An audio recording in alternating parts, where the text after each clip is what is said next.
The asteroid did not ignite the atmosphere.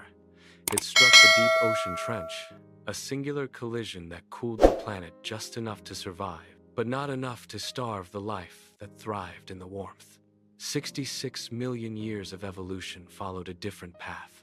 The extinction event never finished its work. Today, the dense fern forests of North America hum with the vibration of heavy, rhythmic footsteps. Arthur moves through the undergrowth, his boots sinking into damp, ancient soil. He is a researcher in a world that never belonged to mammals. Every sound in the canopy is a reminder of the shifting power dynamic. The air is thick, humid, and heavy with the scent of wet pine and prehistoric musk. He ducks under a low-hanging branch, his focus entirely on the digital sensor in his palm. He is deep in the territory of the dominant species. There is no trace of human civilization here, only the towering ferns and the echoing calls of creatures that should have been fossils. He stops, pressing his back against the side of a massive conifer, listening to the forest breathe. The era of the lizard remains absolute. 10 meters away, the brush parted. A Troodon stepped into the clearing, its head darting with predatory fluidity. Feathers bristled along its neck, reacting to the humid air currents. Arthur pressed his spine into the rough bark of the conifer, pulling his frame into the shadows. He checked the digital sensor again. His hand shook, the plastic casing rattling faintly against his palm. He squeezed his fingers shut to stop the vibration. The dinosaur paused. It tilted its head, one eye scanning the undergrowth with calculated precision. It let out a sharp, rhythmic click that echoed through the fern canopy like a ticking clock.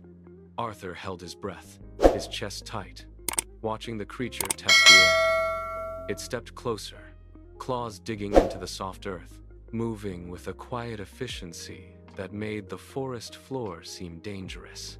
It stopped near the base of his tree. The scent of damp loam and reptile musk washed over him. He stared at the device, watching the battery levels flicker, praying for the screen to remain dark. The clicking grew louder, more frequent. The hunter was listening for the heartbeat of the hidden prey. The clicking stopped. The Troodon stiffened, its head snapping toward the dense wall of mist to the north. A low, rhythmic thrumming began to vibrate through the soles of Arthur's boots. It was not the light, nervous step of the hunter. It was a deep, tectonic pulse that shook the very foundation of the forest.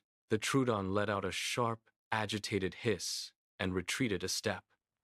Then, the mist tore apart. A massive, solid wall of muscle and bone surged forward, horns sweeping through the brush like scythes. A triceratops lunged into the clearing, its weight flattening the ferns and churning the mud into a slurry. The Troodon did not hesitate. It scattered into the shadows, abandoning its position.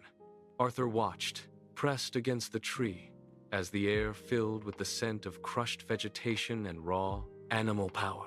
The ground bucked under the impact of the larger beast. The clearing, once a cage of silence, was now a violent, churning chaos. Arthur saw the gap. The predator was gone, the path to the extraction zone suddenly clear of its gaze. He pushed away from the conifer, his muscles coiled, ready to sprint the moment the massive head turned away. Arthur exploded from behind the conifer, his boots sliding on the wet, churned earth. He did not look back. He drove his legs hard, weaving through the dense wall of ferns and tangled vines. Behind him, the sound of crashing timber signaled that he was no longer alone. The raptors had recovered. He vaulted over a rotting log, his chest heaving as he pushed through a thicket of razor-sharp fronds. The air burned his throat. Every footstep felt heavy, every breath a desperate gamble for distance. He heard the rhythmic slap of claws against mud closing the gap. He lunged for the clearing, his eyes locked on the metallic glint of the transport vehicle sitting near the edge of the jungle. He didn't slow down. He threw himself toward the hull, his fingers scrambling against the cold metal. He slammed his hand against the activation panel. The door hissed, beginning its slide, but the weight of the machine was sluggish. He dove forward, tucking his limbs as he cleared the threshold. A sharp, screeching sound vibrated through the frame as a claw raked across the exterior plating. He rolled onto the floor, gasping, and kicked the door shut. The lock engaged with a final heavy thud. Arthur dropped the sensor onto the metal laboratory table. His hands shook as he wiped thick, drying mud from his face, leaving streaks across his skin.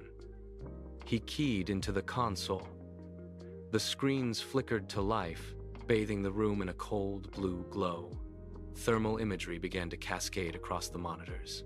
He watched as the data logs reconstructed the raptor's movements from the field.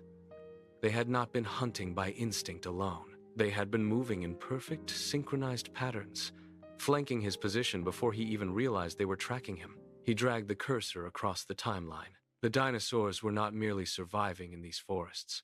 They were systematically reclaiming every square kilometer of the landscape. They had established patrol routes and communication networks that defied every biological model he had studied.